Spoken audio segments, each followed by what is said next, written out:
Lord of the Rings, Aragorn becomes Strider because it was always his responsibility and destiny to be the king of the human realm.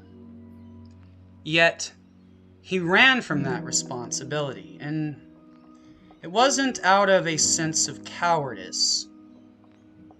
It was the reason that all heroes are created. When you know that there is a great destiny before you, and you understand the importance of that destiny because it isn't just your own. You are responsible for something far greater than yourself and something that you cherish and hold so dear. And any good person would feel naturally unworthy of such power and responsibility.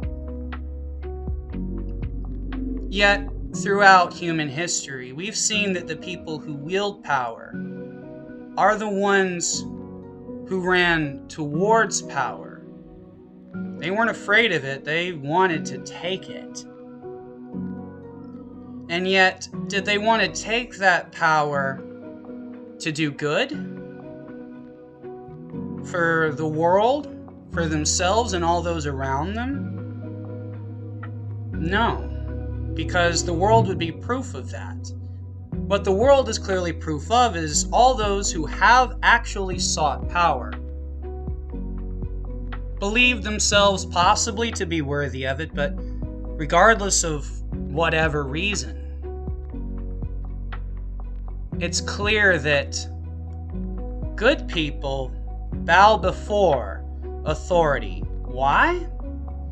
Good people are so afraid of doing the wrong thing that it cripples them, and it enables them to be at the whim and mercy of truly cowardly people who hide behind power, who seek power because they're so afraid for themselves that they must take, and they only do so to allow themselves to feel good, to feel powerful. They must have everyone else feel weak, also they can feel strong. And yet this is also born out of a sense of resentment. These people who amass power and hold it with that sense of cowardice and a true tyrannical sense of fear, they do so because at one point they were being victimized and no one was there for them. And it made them grow so bitter, angry, so hateful and cruel that when they see others in their same position, they want to be that same thing that caused them harm. It's some kind of bizarre masochistic full circle bastardization, because I can't see why you would ever want to be the thing that made your life such a living hell. Whenever those circumstances arrive for a good person, they want to be the thing that wasn't there for them. And I don't say this to try to create a sense of black and white morality, but if you look around the world, this just seems to be, in most cases, factually true. I would actually say in damn near every case. But I like to be fair and I try not to be judgmental. And yet, how has human history led us to this point? Look at current history, it's no different than our past history. Those who have power do not use it for the greater good. And the greater good is simply to lessen everyone's suffering.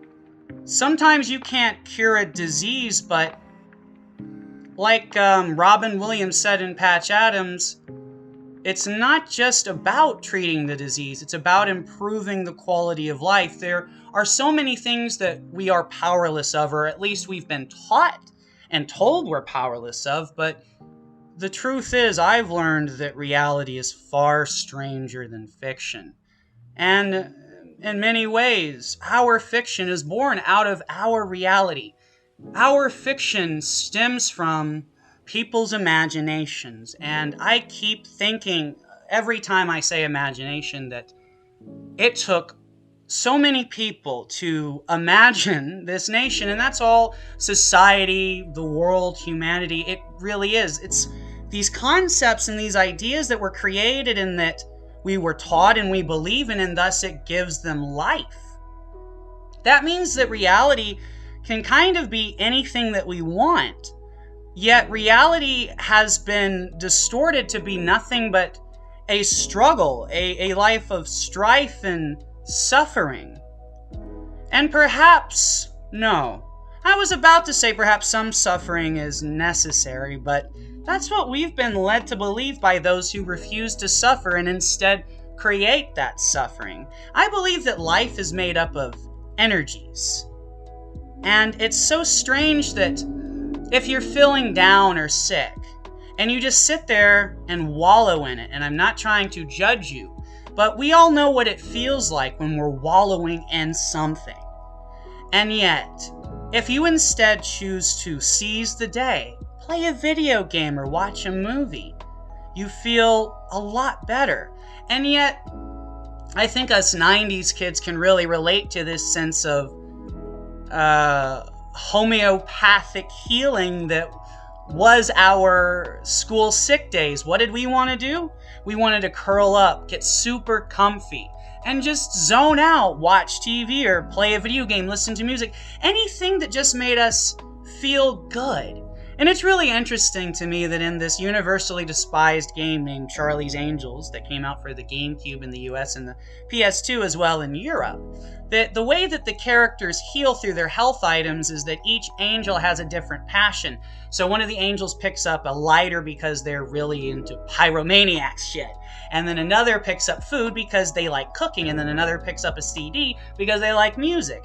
And it's like your passions make you feel better inside. And it's just this kind of placebo effect. And yet that's something that the pharmaceutical industries clearly don't want us to really think about too much. I mean, if a placebo effect has ever had, the effect to cure cancer or to fix something that other people had to take chemicals for, shouldn't we at the very least, be like, yo, I'm pretty sure this placebo thing is relevant and important and worth studying. And to be honest, look at the world in the 60s. Yes, it was racist, but they were also, at that time, moving to make major leaps forward for equality. And then look at things like the New York's World Fair that were really looking towards the future with such awe, such majesty, such wonder and imagination. They were dreaming of a better world for everyone, and of a world where we were exploring the stars, where we were truly trying to find our place in the universe. I mean, why is it that scientists have actually proven that there is a divine plan, that there actually has to be a truly caring, loving, spiritual force that people could call God, Allah, Buddha, the Force? It could be looked at as any of these things from religion, because most religion is really just humanity trying to understand this unseen and unexplained force. And I also like to look at religion kind of like Marvel and DC, Star Wars and Lord of the Rings. These are all stories that can resonate with us and can help us discover things about ourselves. They can entertain us, they can nurture us, they can guide us. And at the end of the day, we all get to have a sense of individuality, of personality and character, because we can choose what resonates with us, or at the very least, maybe it's not exactly a choice, but we feel the things that resonate with us, and that means something to us.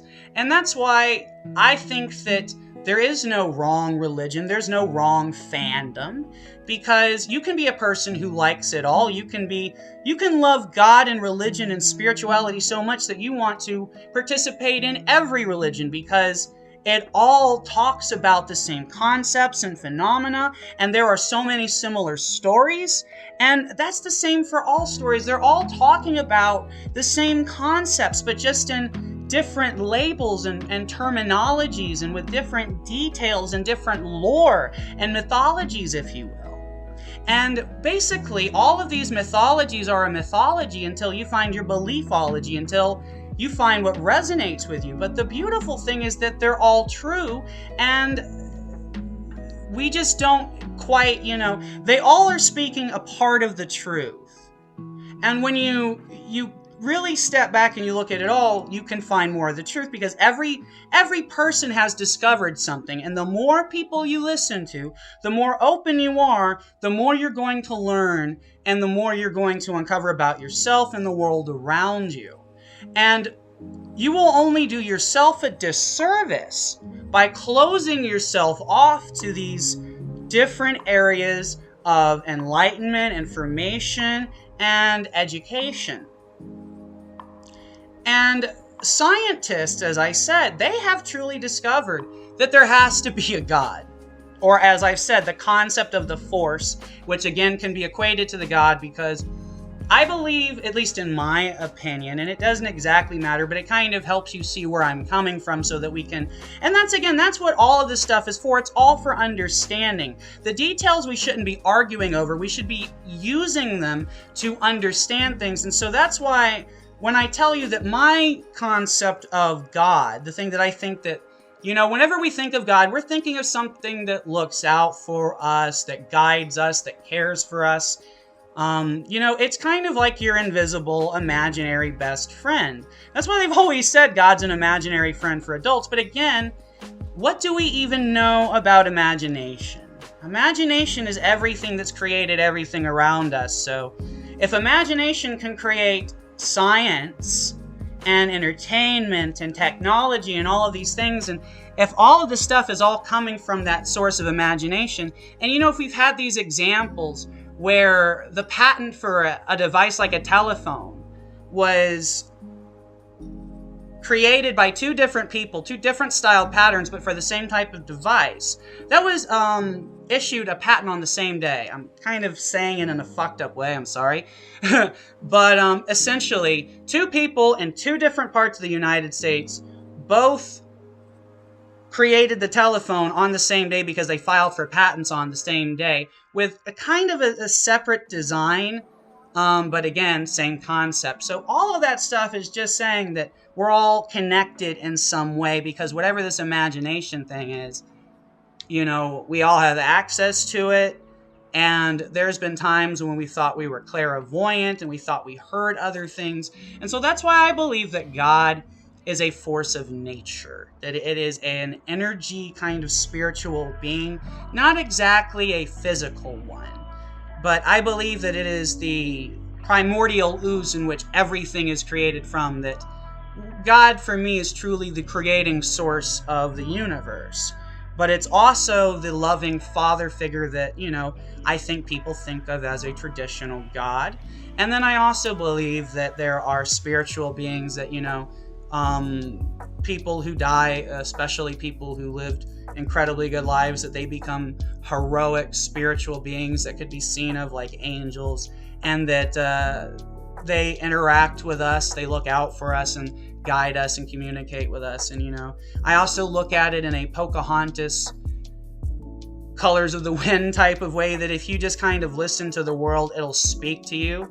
And yet, this has been like spirituality and religious experiences for people for all time, that they've just had guidance, that something was there. And generally, it all comes from within. But I found that I'll turn on a specific movie or a game, and I wouldn't have thought it would have had anything to possibly say about anything that was going on in my life, but all of a sudden it was speaking to me. And if you saw the film Basketball, it has this great scene where this song starts saying your life's spinning out of control, and the guy's going, yeah, this is speaking to me. Then all of a sudden it's like, and hang on a second, look out, there's a truck changing lanes, and the guy swerves to avoid the car that was literally changing lanes. And then the song's like, and if you don't start using topical cream, those warts on your dick aren't gonna go away. And he's like, shit, it knows. And all of a sudden, everything that I've interacted with has spoken to me on that level of, how the fuck is it this specific and this coincidental? And most people write off those things as coincidences. And some of them also see them as synchronicities. But I like to think of it as serendipity because that's basically synchronicities with a sense of humor. And I think that God and anything loving would have a sense of humor. It would be light and joyful about things. And I think the truly harsh, oppressive things would be those negative, evil, influencing things on life that are trying to bring suffering. And it's really fucked up that the things like religion and things that should liberate us from suffering are in fact being used to kind of imprison us. And that's what you see with anything, that anybody who gains something that can be the power to liberate often uses that as a power to oppress. In any case, I've been stating all of that to get to the point, which is scientists have uncovered the proof of God. Because if you're trying to tell me that the first seed that created the apple tree came from algae, and that algae and shit evolved over all these thousands of years, like, that's pretty fucking divine planning if you ask me. And which came first, the chicken or the egg? Most things in this world have a true sense of purpose. The only things that we tend to think of as purposeless are you and me, but that's a negative way of thinking because we have a great purpose. We could create that great, big, beautiful tomorrow, but the problem is our leaders, the people that we trust to usher in the great, big, beautiful tomorrow, are instead ushering in the crappy, oppressive yesteryears, or however the fuck you want to look at it. Actually, yesteryears is pretty good because every single problem that exists right now in society, abuse of power, corruption, and how you and me, the little powerless people, are all powerless to do fuck all about it, that's a tale as old as time, and how can that be? I mean, I do not encourage this. I am simply posing this as a question to inspire thought, but when we look at it and we realize that those who have had authority over all of our lives and who have led us to the worst possible futures that we could have, because let's look at this future right now. I mean, other than the world blowing up, what we have right now is a world where basically everybody suffers pretty much most of the time, and the only time we find a reprieve is when that really amazing movie or game or, whatever can fucking take us and make us escape our daily bullshit lives is able to do that for us. And realistically, look at the world today. Most people aren't finding that thing, and the thing that once used to allow us to escape and shit like Star Wars has now become a source of suffering. Like, we really are in the worst case world, except for one where the entire universe is ended. Because, children disappear at an ungodly rate, and people try to tell you, that's just family members kidnapping them. If that was the case, they would be found eventually. It wouldn't be thousands of children disappearing every month. I mean, what it actually would look like more is just people are just fucking highly irresponsible, negligent, and they just lose their kids left and right. And I mean, that's kind of believable, but if we talked about that, guess what would happen? It would stop fucking happening. But it doesn't happen. This universe kind of seems to really hate children because children suffer way too fucking much. And just look at the craziness of this world. What example are we setting for the children? And nobody ever stops and thinks about that. Nobody's like, none of us are doing a good job. We're all being selfish on all of these ends. We should be looking for compromise to both ends. We shouldn't be trying to go, I only get my way. It's like, no, everybody should find a way that enables us all to, at the very least, have peace. And the only thing that keeps us all from having peace is the fact that we're all trying to keep each other from having what would bring us all peace, and yet there really isn't anything keeping us from peace but ourselves. It's just all of this weird perspective bullshit that the leaders have instilled in us, and that they're allowing and cultivating this sense of division. And you see it in both politics and media. The two places that are truly a sense of leadership and authority are both creating nothing but division. That's not a coincidence. That's not just random chaos, because if it was just random chaos, then they would both be, against and for each other at different times. There would be random, weird, sporadic things happening, but there's not. The world actually looks very controlled. And it would occur to me that if evil existed, and it does, and if there was a good invisible force, and there is, then there'd be an evil invisible force, and there is, and that's the oppressive, invisible, depressive, anxiety, fear, all that bullshit that we feel, and yet Let's not forget the world is created and designed to basically instill fear. Right when, people are kind of getting a sense of calm and things are good, it just seems like shit pops off just so nobody can finally go, you know what I'm saying? And if history repeats itself and if history follows these certain patterns, then how have we not learned from them? That's not normal. It's not normal that people are allowing the authority figures in our lives to oppress us so horrifically everywhere. Everyone's being oppressed in different ways. But the result is truly the same. All those people who want to say you suffer and I suffer and there's no equality in suffering kind of deal, it's like we suffer here in America from a certain kind of oppressive leadership. People in Canada suffer from a different kind of oppressive leadership. And it goes on and on and on, varying by country. There's all oppressive leadership in every single country, but it's different mythologies of oppression, kind of so there can be a discourse there going, well, at least it's not like this, or at least it's not like that. But the reality is, how is it like any of this? Because each mythology of oppression is a tale as old as time and has existed here, there, and every fucking where, and we're allowing it to happen. And if we have, the tale of algae evolving into the seed that becomes the fruit-bearing tree, the apple tree, well, could that possibly be the apple of Eden? Could that be where the story comes from? Could these things be more metaphorical, but also very spiritual? Because it all actually points to the same shit. It doesn't have to be an actual literal apple of Eden, because the first apple is that apple of Eden because it came from something divine and above. Apples are pretty awesome, I think, so I think whatever created that apple is pretty awesome, and yet that same sense of evolution can be applied to everything else. And it just would occur to me that the leadership, the authority that could be spearheading evolution, just like your parent could, instead of being a nepotist and trying to create a little mini-me, they could help you understand yourself by, instead of telling you what to do, just being a support system instead. Because anyone who's actually figured life out realizes that you can't really be told how to figure it out. But what we all really need is somebody just to be our cheerleader. Somebody to say that it's okay to try different things. And somebody to also remind us that they had to struggle too.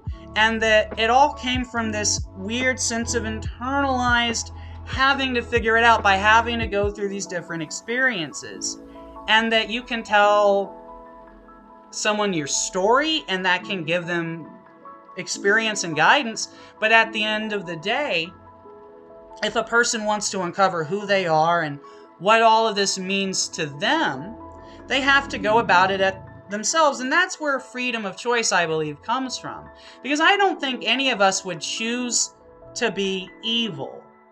I don't. I think that evil is a virus, and I think it stems from a very old, very resentful being that did not want to accept responsibility, and it wasn't because it was unworthy, it was because it had to go through a sense of hell, and where it could be someone's savior and instead make that person, I'm trying to think of a good metaphor for, not going through hell, but essentially you could just prevent that person from going through hell by helping them through that time. And that's what we all need. It's not that we need to be told what to do and nobody can really tell us what to do and all of that shit. But what we really need is somebody just to constantly remind us that it is just a constant daily effort. It's not a struggle. It's just about putting in effort. And having a good day or taking a spiritual day or a sick day or anything like that, it's just about trying to be comfortable, but not really even trying so much. We all kind of know what's comfortable, and you just kind of have to let it happen. You have to sit there and accept that you're not going to maybe have all of the comforts. You have to just aim for, okay, I feel shitty right now. What can I do to make that shitty feeling go away? If you make that shitty feeling go away and you feel comfortable, don't let any thought of, well, but I should be doing this or it should be like this. If you've gotten that feeling to be either bearable or pleasant, then you've won. And you just need to allow that to build and grow. But the world puts us in this race mode where we're not allowed to kind of slow down and take things as they come, as they should, and to actually try to figure things out. And that's because the world is designed by people who don't want you to catch up. They want you to have to figure things out really fast so that you can do things, but you don't understand why you're doing what you're doing. And most of all, so you can't appreciate and enjoy what you're doing. And that fucking sucks. And yet, again, it's so strange to think that, I mean, we can see the actual proof that that's clearly how the world's being run all around us, but we kind of put it to the back of our minds, just like we can sometimes see when you have shitty parents that you love and you really want them to love you, and, you know, but you just let them be shitty parents, you know? They're just constantly not being there, and they're saying the right things and they're making it seem like they're trying, but they never have any results. And, you know, you could forgive a person, but when you look at like systematic entities like authoritarian leadership structures that govern a planet, where at the very least there should be somebody who's going, you know what? We actually take each day as it comes, because this is the first day in history that this day has been here, and that means that tomorrow can be whatever we decide to do with today.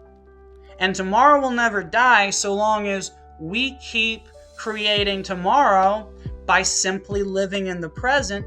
And, you know, you can be complacent in the present and just be stuck in this loop where things never progress. But once you realize that we create tomorrow, you can enjoy today by planting seeds. You don't have to make gigantic leaps today. You can plant a very small seed today by making a small different change or anything of that nature that can grow over time. And that's how anything works. You know, you're not going to see progress immediately, but you can feel progress immediately if you understand the process.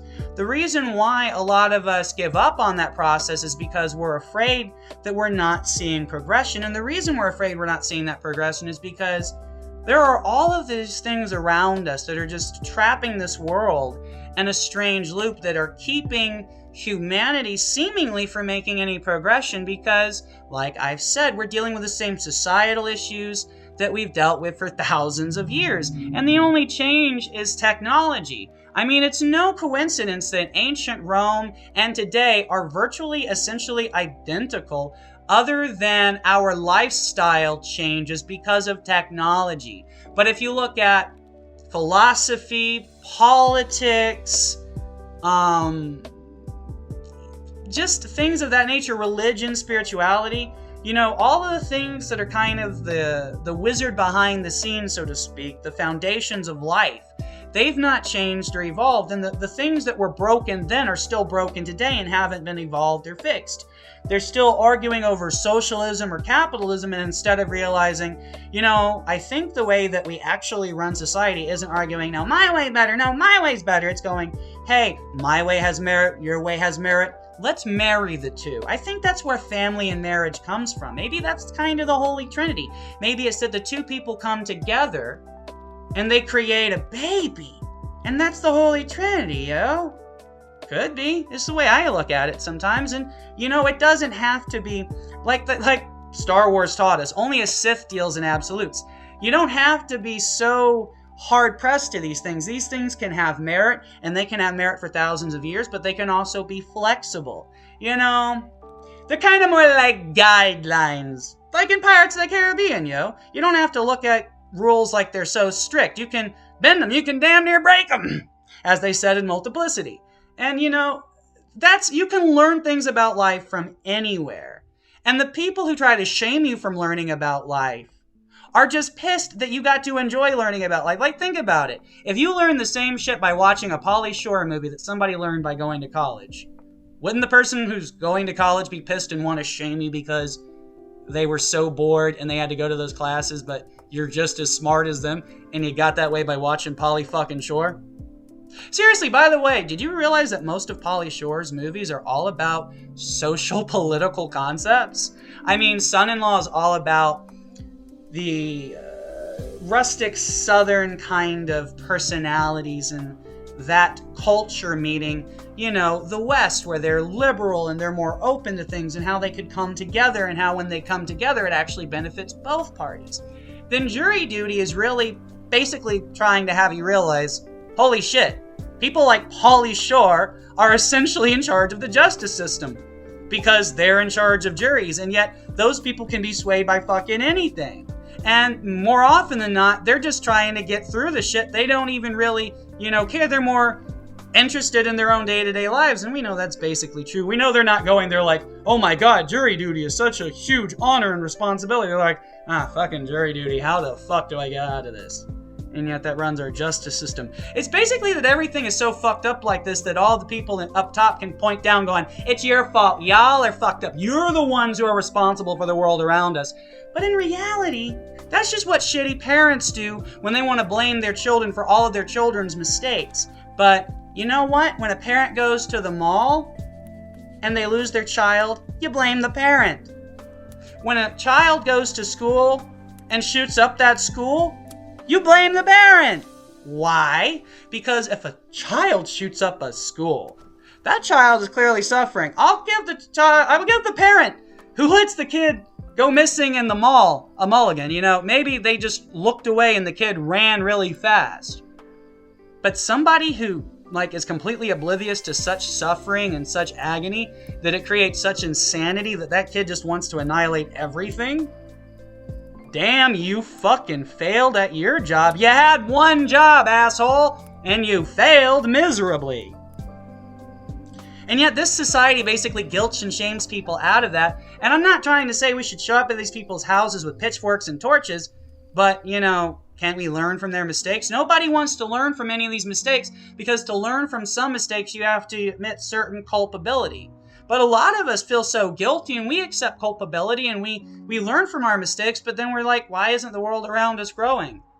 And yet it's not growing because you don't have to feel bad about making mistakes, because nobody was handed any instructions when we got this device called life. And, if you have really good unicorn parents who actually helped you, God bless your heart.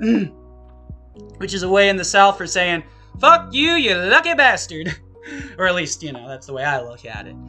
Because you really are lucky. Because most of us just had to figure it out. I had a pretty cool dad who taught me a lot about life. But there's a lot of things that I had to learn the hard way on my own. And I didn't quite have the support system from my mother that I thought I had. Because it turns out sometimes the parents that promise you the world and tell you that you're everything then kinda skip the days they're supposed to be there to do the important work. You go through a really trying, traumatic time in your life, and they make it all worse instead of better, just like our leadership is making the world worse instead of better when, sometimes it's just about showing up. You're not gonna know the right thing to do, but when you refuse to show up and to try to make it better, fuck. We don't always know how to make it better. But when you give up trying to make it better, you've already failed. Some of us are going to struggle and struggle and struggle, and then eventually you'll hit gold and you'll figure it out. But those who give up, especially when you give up and it allows somebody you care about to suffer, but you don't even acknowledge that and you just let it keep happening, that's messed up. And yet, that happens around us all the time. And we haven't risen as one and slain those in charge. And that would be kind of a reasonable response at this point. And that's why I said I wanted to introduce that concept, but it's just a concept to make you think. I'm not telling you to do it. It's just strange to me that the only people who seem to be reacting almost in some way reasonably, and kind of follow me on this one, think about it.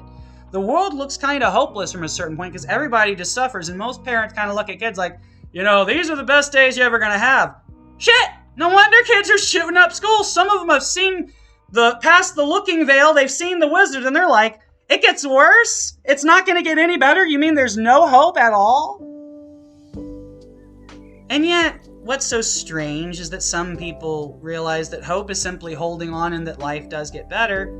But if life can get better for you, why can't those in charge apply those same principles and help make life better for everybody? It is an oxymoron that is simply impossible. No one can be that stupid, and it cannot be that chaotic. We have stuff like nuclear power governing our power sources in the United States, And I say that in a fucked up way because it's just incredible to me that the Homer Simpsons of the world haven't created a nuclear disaster. I mean, look at Fukushima, look at Chernobyl, and yet that's not happened here. How the fuck is that possible if everything's just chaos? That doesn't make sense.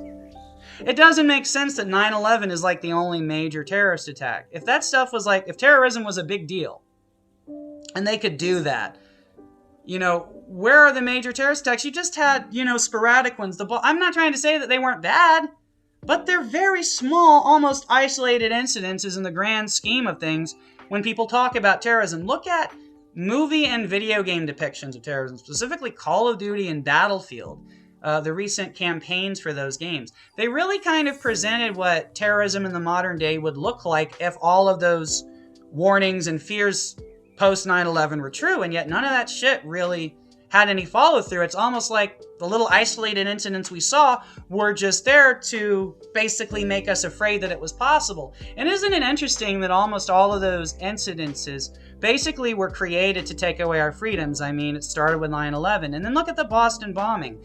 They used that as a way to censor Reddit. You know, it starts with 9/11 and they take away certain freedoms. And then with things like the Boston bombing, they're like, these online message boards are problematic. And it started out small, but then didn't you notice after Trump that they took away every single internet message board, from the Internet Movie Database forums, from the GameSpot forums, all of these forums that used to be once huge open forms of communication? It's not just Twitter. All of those public forums that we had, specifically those of us who grew up through the 90s and the 2000s period, when, you know, from, I would say, 2004 to about 2015 was a time when the internet was truly open, and we were all talking about that net neutrality thing. And it seems to me that something far darker than anything we thought happened, because they have truly silenced and taken control of everything. And I mean, think about Trump also shutting down those personal pages on Craigslist. Anything that could connect people was being taken away from the internet. Anything that allowed communication was being either taken away or censored and controlled in an extreme fashion. And anyone who spoke out against these things was labeled in such a way, and anyone who tried to use history and tried to point out any kind of connections to fascism and Nazism were quickly labeled nuts, conservatives, you know, anti-Semites, anything of the case, so that the discussion could be distracted. This is truly troubling. When you understand the history of this country, and you understand that post-World War II, we recruited Nazi scientists in what was known as Operation Paperclip. Yes, the same Operation Paperclip referenced in Captain America: The Winter Soldier, where the Hydra Command was brought in under S.H.I.E.L.D., and they actually used that opportunity to infiltrate S.H.I.E.L.D., and instead of being our buddies, to stab us in the back and double cross us.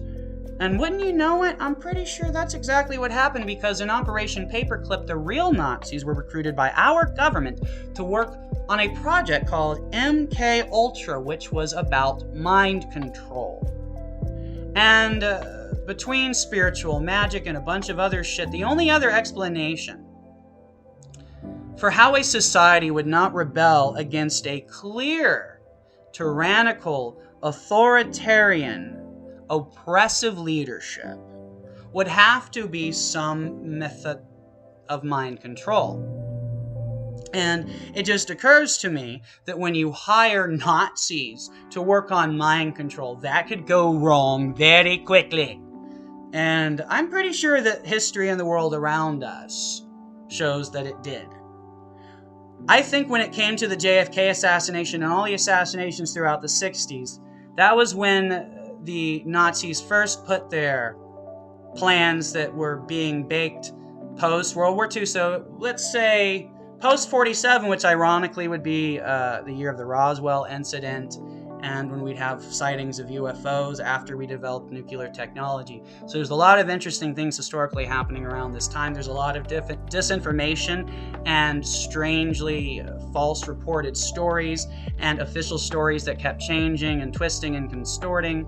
So there's a lot of proof that shows that there's no telling that people are discovering and developing psychosis regarding conspiracy theories, because the world does not add up. There is not an actual officiated, factually verified version of history that everyone can agree on, and that's fucking troubling. But that would also be how you keep everybody off kilter so you can control a society.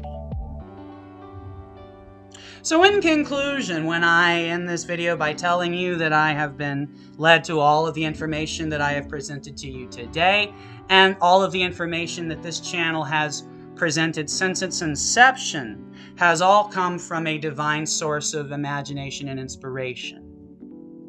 We've been attacked in our imagination, folks, with anxiety attacks. We've been controlled through our OCDs and our anxieties and our fears. And there is clearly a devil at work, because even the Pope, the current Pope right now, tells us that the devil, the actual devil, is real. Not a concept, not metaphorical, but a real person with dark powers. And you know how I actually believe him? There's nobody making fun of the motherfucker for saying that. They do not want to call attention to this. And then when Joe Biden goes and meets the same Pope who said this, he calls him the greatest warrior against evil for good the world's ever known. I think I said that right. In any case, pretty random, odd thing to say about somebody who's saying the devil is real. So, again, when I tell you I am the chosen one, it's not because I want to be God. I've ran from this responsibility. You can hear the doubt in my voice in all of the videos that I've made, because as much as I believed all of this, I couldn't believe in myself. I was Aragorn, running from my responsibilities.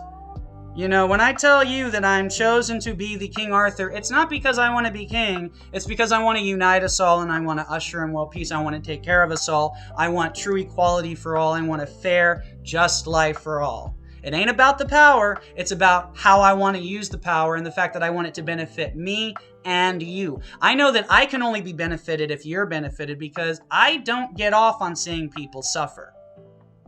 And it's taken me all this time to realize that being the chosen one means you're chosen, in all of these whispers and all of this information that, like, it was crazy to me. And I heard all of these things in my mind, but then I would research it, and I would find correlating, real, factual, verifiable information, and it sent me on the craziest spiritual journey that is going to be beneficial for all good peoples. I fucking promise you. Because it has been cray-cray, yo, and I nearly lost my damn mind. It was fucking insane. It was a struggle. It was hell. I would not wish it on anyone, and I would gladly help anyone going through it by simply telling you, if you're suffering, it is a perspective. Simply put, whatever you're going through, you're gonna make it. It's gonna be epic, and it's gonna be awesome. You have to realize that bad things are impossible, because a bad thing would be you not being here. You're here, and you're here for an awesome fucking reason. Because other people got hit like us, and they're not here, but we're still fucking breathing. To quote my man 50. So, there have been people speaking out and guiding us in art and entertainment throughout all time, and that is because Assassin's Creed is actually a more accurate representation of our history than we ever believed. Men in Black was actually real disclosure. Men in Black is a more accurate representation of the real world than anything you're taught in school. South Park and The Simpsons, when combined, truly depict how our world more or less actually is than anything, once again, you're taught in school.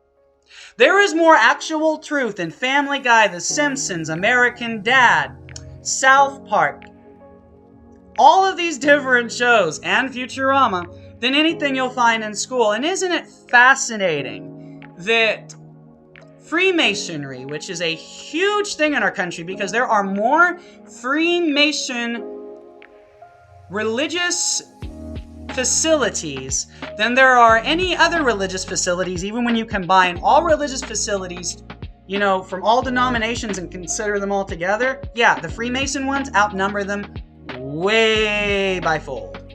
That's strange when you consider that, number one, Freemasonry had a major hand in not only founding the country, because most of the founding fathers were Freemasons, but all of the founding members of the Hollywood system, i.e., when you look at Warner Brothers, 20th Century Fox, Disney, people like John Wayne, all of the major movers and shakers of the classic Hollywood system, all Freemasons. And yet, we're not taught anything about Freemasons in school, and they kind of exist like the water buffaloes and the Flintstones. We think of them as like this club for men that betters people or does this, but nobody really, looks into it too much.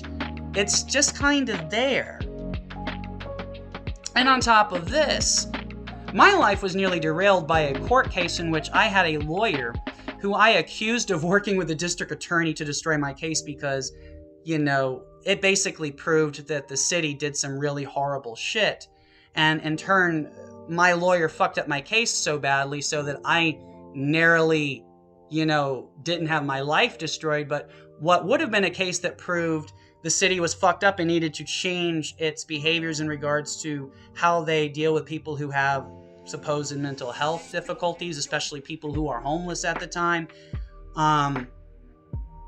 They fucked up in a pretty big way. And this lawyer, I wrote in a review, was hired to derail my case because of what it represented to the city. I even wrote some even crazier shit that I believe that he worked for the CIA and that this was all part of corruption that represented the fact that you and me, the little people, can never actually use the system to make any effective change because all of the people who should be able to help us are actually secretly working against us. And when I wrote this really, crazy conspiratorial accusation-filled review, this motherfucker reaches out and offers a huge-ass bribe for me to take it down and not post anything again.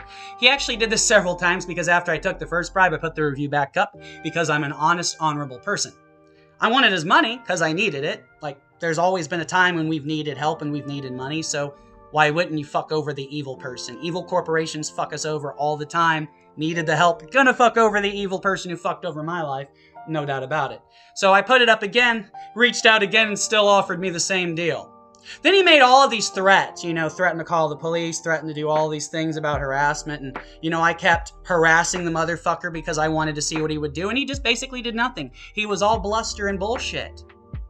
Yeah, that's because if I took him to court and I said any of this stuff, there are people there who would be like, you know what? I've had similar situations. Or if, God forbid, I went to jail for some such bullshit. If you're the one screaming all this crazy stuff and you can actually get people to follow you, that's problematic. They don't want you to be in a place where people can come together, listen, and connect and actually realize that we're all being fucked in the ass by the same people, which is what George Carlin was warning us about from the get-go. And yet that's why message boards have been removed and why communication has been shut down. But yet it doesn't make sense that there aren't other people who've uncovered the same thing and then just simply gone out to any public space and created a protest. The protests only seem to happen when the authoritarian-driven news media or political system basically creates some kind of event that drums up enough energy to get one going, like it's all controlled by some mechanism that ain't you or I. And that is very suspicious. It's almost like there's no free will, like everybody's being controlled. And, that's not your fault, because if Nazis actually took over things, or if they actually figured out how to do mind control but lied to us and acted like that research amounted to nothing like they told us it did, that would explain some things, wouldn't it? And yet the only thing that led me to all of this was literally me basically losing my mind and having messages come to me through trailers of movies and watching movies and playing video games and all of this weird Willy Wonka Wonderland type shit. It is fucking cray-cray. But yet, like I've pointed out, there's truth to a lot of it from different points of views. And I'm not trying to argue any one point of view. I'm just trying to say, yo, Shaggy, Scooby, Jinx, there's some bad shit going on. Let's solve the mystery together. And as a matter of fact, I've begged people to share my channel so I could go viral, because I want to be the person who goes viral so I can, climb up top, so I can get invited to all the parties, so I can have the power, so I can basically hoist myself over that wall, see what the fuck's going on, and then be like, yo, this is what they're doing behind our backs. And this is also why every single thing has worked against me, because when you keep telling the world that's what you're going to do, there's going to be no authority person who's going to want to help you, and there's going to be everyone who's going to try to stop you. So when I discovered that the face on the Mount Chiliad in Grand Theft Auto 5 on the Xbox 360 version, because they actually took the face off of the next generation versions, which would have had a higher resolution version of the face, which would have shown us the actual true blue representation, because some people said it looked like the dude from Breaking Bad, but a lot of people said it doesn't, and I agree. It looks like me from that actual point of my life.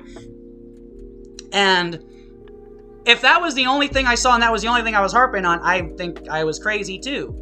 And there's been a lot of points where I just wanted to take my pills and admit that I was crazy, but I kept uncovering things where I was like, no, I'm not crazy. And if I'm not crazy, then it's like being in Jaws. There's a shark in the water, and I'm not going to be the motherfucker who keeps the beach open. There are people in danger. Children are in danger. You and I are suffering, and that disturbs me. That bothers me. It keeps me from sleeping at night, and every day, in every single way I could think of, I have tried to fight it. And yes, maybe it's not the most impressive fight when it's making a lot of these YouTube videos, but all that is necessary for evil to triumph is for good people to do nothing. And you know what? I haven't done nothing. I've done something every day. And all I've asked is for people to listen, to share, and yes, to support me, because I think most of us, no, I think all good people deep down are good people because they're still connected to their inner child. And I think any time that you become a bad person, somebody who's just dead inside, somebody who's capable of watching other people suffer, I think it's because you lose that sense of childlike wonder and joy. But those of us who have faith, hope, and can even have fun and just don't let hate control our lives and we let love in, that's like being a child, because children can do anything, and children are generally pretty fearless. And they're open to all sorts of things. And they have imaginations that no wonder could ever, I mean, it's just limitless. It's infinite. You know, I want to put pretty bows on it and say it in all the right words, but the fact is, you know what I'm saying, and we all know what I'm getting at. So why are we all trapped in this isolated loop hellhole? How is the world the way it is when we all know these things deep down, but we don't fight for them and we accept suffering and oppression? We don't have to die. We don't have to go kill people, because all we have to do to stop this evil from controlling the world is to simply speak against it, to expose it, because we all know it's there. We all know that the people who are controlling our lives are more corrupt than you or I. But we let it happen. We know that we're being divided, but we allow them to divide and conquer us. And for what? There's nothing to win. There's nothing to get. Everyone can have everything. There's enough space and everything for everyone, especially if we kept evolving our technologies. And we have so many technologies and things that we didn't have yesterday that we have today that could create a truly prosperous, but not only prosperous, but plentiful and abundant future for us all. And yet it's all being hoarded and kept from us so that we have a lesser today. And that creates a poorer future and a worse tomorrow for not only me, but for our children. And honestly, for you and me too, like, everybody loses. The only people who win are those who get power, and they only use power for themselves. Most of these really rich people, number one, a lot of these celebrities aren't even as rich as the people that we don't know. Just people who actually run and control all of these mega corporations and shit, and that actually can hire these people to come to their birthday parties. Like, do you understand that level of riches where they can give out diamonds and have real celebrities come to their birthday parties? Like, that's huge levels of fame. I mean, that's not huge levels of fame. That's huge money. That's tons of fucking money to do that shit, people. Imagine the power these people have, and we don't know who they are. And they control our lives, and not for the better. And yet I keep saying all of these things because, damn, if somebody would hear me and if somebody would spread these things, I think it makes sense. I think what I'm presenting adds up. And, I want to have a night of the round table where I'm surrounded by tons of people who all, we all want to usher in a beautiful future. And it doesn't have to just be my way. I want a way that works for us all.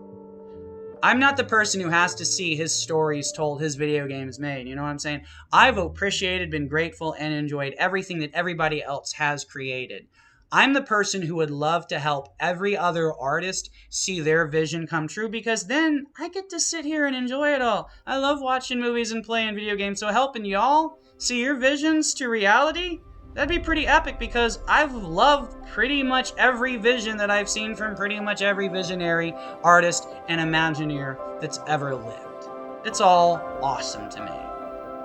So I want to have a world where everything is awesome, because, life's cool when you realize it's not a dream, but it is a dream, because life is something spectacular, and it's so spectacular and so wonderful, and that true nature of that reality of that wonder has just been kept from us. But it doesn't have to be, because it's right in front of us, and it has been all along. All you have to do is reach out, grab it, hold on to it, and never let go. Because there are going to be people who want you to let go of it. And those are people who are suffering and want you to suffer. And that's the only evil in this world. When you gain power, or when you could help others ease their suffering, and you instead cause them suffering for your own pleasure or to ease your own pain, that's evil, because that's something I can never do. And that's not to say that people who are in a fight, or two people having a bad day, that's not the same thing. I'm talking about people who are planning and not just reacting, but intentionally, and with such an awareness of what they're doing, that is their absolute goal. It's one thing when you're having a bad day and, you've got a short fuse and you say some things that you later regret, because that's the key word. You regret it. It wasn't planned. It was a mistake, and you can grow from that. But these evil people, it isn't a mistake. It's intentional. And we've seen those that have authority, those that cause oppression, and those that we trust, those that we love, but whom harm us with that trust and love, and whom are being made aware of it and are doing nothing about it. They're aware, and they're committing an act of evil because they don't care that they're causing suffering. They, in fact, for whatever reason, wish to cause it. As hard in some cases as it is to believe, it is simply the truth. That's why I'm the chosen one, because all I want to do is liberate us all from suffering. I believe there is nothing to be from suffering or pain or misery. It's simply a lie. Because I've went through it all. And yes, maybe I'm stronger, but that's because I tried to get stronger. That's because I worked at it.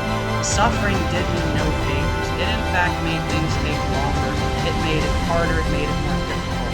If there had been something, some way there, it would have been much faster. But the real reality is there was something, but I couldn't see it. I could feel it and I could hear it, and I just couldn't see it. And the more I tried to get other people to understand what I could hear and feel but not see, so that perhaps we could both believe and see, they in fact kept trying to get me to look at life like seeing was believing, when all along believing was always seeing. And you'll never see what's truly there if you don't realize it could be there. If you think it's not possible, if you think life is so limited, how could you ever see what life really is? Thanks for listening.